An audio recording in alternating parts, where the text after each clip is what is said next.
चलिए, आज समय के चक्र में एक ऐसे सफर पर चलते हैं जो एक ऐसी भविष्यवाणी की ओर ले जाता है जो युगों से चली आ रही है। ये कहानी है अंधकार के चरम की और प्रकाश की पहली किरण की। प्राचीन ग्रंथों की ये एक लाइन, बस एक लाइन, एक पूरे कॉस्मिक साइकिल के आखिरी दौर की यानी कलयुग की नींव रख देती है। पर इसका असली मतलब है क्या? तो अंधकार का युग, कलियुग। आज हम इसी की गहराई में उतरेंगे।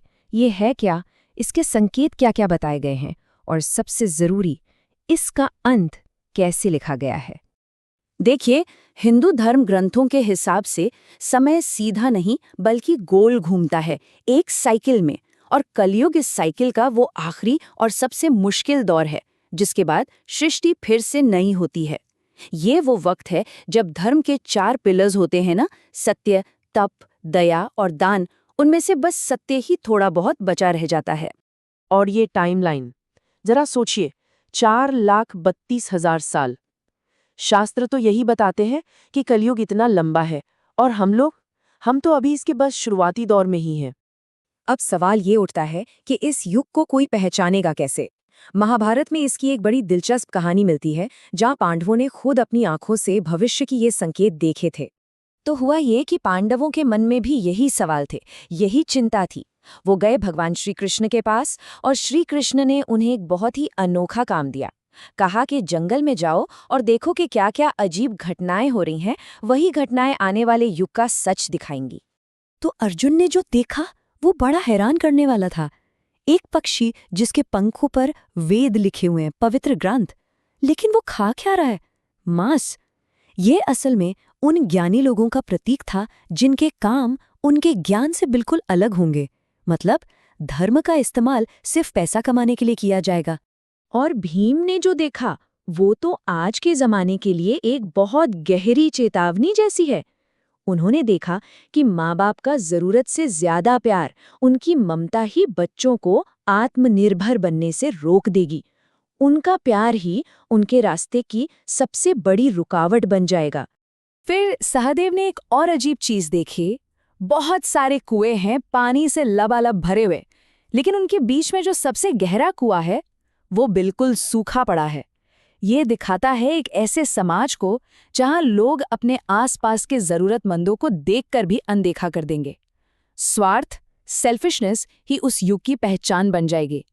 और देखिए, ये सिर्फ महाभारत में ही नहीं है, गरुड़ पुराण भी इन बातों को और पक्का करता है। उसमें तो कलयुग के चरम पर पहुंचने के 5 बड़े संकेत बताए गए हैं, जैसे कि इंसान की उम्र घटकर सिर्फ 20 साल रह जाना या भयंकर अकाल पड़ना।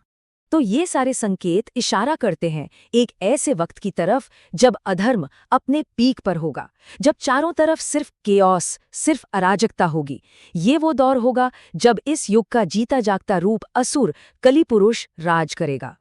और उस सबसे काले, सबसे अंधकार भरे पल में बुराई अपनी जीत का ऐलान करेगी। वो धर्म का, देवताओं का मजाक उड़ाएगी। ऐसा लगेगा जैसे अब कोई उम्मीद बची ही नहीं है। लेकिन शास्त्रों में ही उम्मीद की एक किरण भी दिखाई गई है। कहते हैं कि जब जब अधर्म अपनी सारी हदें पार कर देता है, तब एक डिवाइन इंटरवेंशन, एक दिव्य हस्तक्षेप होकर रहता है। जब धरती पाप का बोझ नहीं सह पाती, तब सृष्टि के पालनहार को आना ही पड़ता है। और फिर उसी गहरे सन्नाटे और कियोस को चीरती हुई एक आवाज गूंजती है, एक पवित्र शंख की आवाज। ये सिर्फ एक आवाज नहीं, ये पालनहार के लिए एक पुकार है, एक सिग्नल कि अब बदलाव का वक्त आ गया है। और बस इसी के साथ वो सदियों पुरानी प्रतिज्ञा पूरी होती है, यदा यदा ही धर्मस्य। भगवान विष्णु के 10वें और आखिरी अवतार कल्कि धरती पर संतुलन को फिर से स्थापित करने के लिए उतरते हैं। और यहीं पर उस आखिरी महामुकाबले का मंच सजता है। एक तरफ धर्म का अवतार भगवान कल्कि अपने सफेद घोड़े देवदत्त पर सवार, तो दूसरी तरफ भ्रष्टाचार का जीता जागता रूप कली पुरुष अपने अहंकार के सिंहासन पर बैठा हुआ। तो चलिए, अब कहानी के उस आखिरी हिस्से पर चलते हैं, उस चरमोत्कर्ष पर जहां ये टकराव खत्म होता है और एक युग का अंत एक नए सुनहरे युग की शुरुआत लेकर आता है। ये लड़ाई कोई बहुत लंबी नहीं चलती, नहीं, ये तो दिव्य न्याय का एक पल है, बस एक तेज निर्णायक वार। कल्कि की तलवार उठती है और अधर्म का प्रतीक कली पुरुष एक ही झटके में राख हो जाता है। और जिस पल, जिस क्षण बुराई का अंत होता है, पूरी दुनिया, पूरी कायनात मानो एक पल में बदल जाती है। अंधकार की जगह सुनहरा प्रकाश ले लेता है, चीखों की जगह पक्षियों का संगीत गूंजने लगता है और निराशा की जगह हर तरफ उम्मीद खिल उठती है।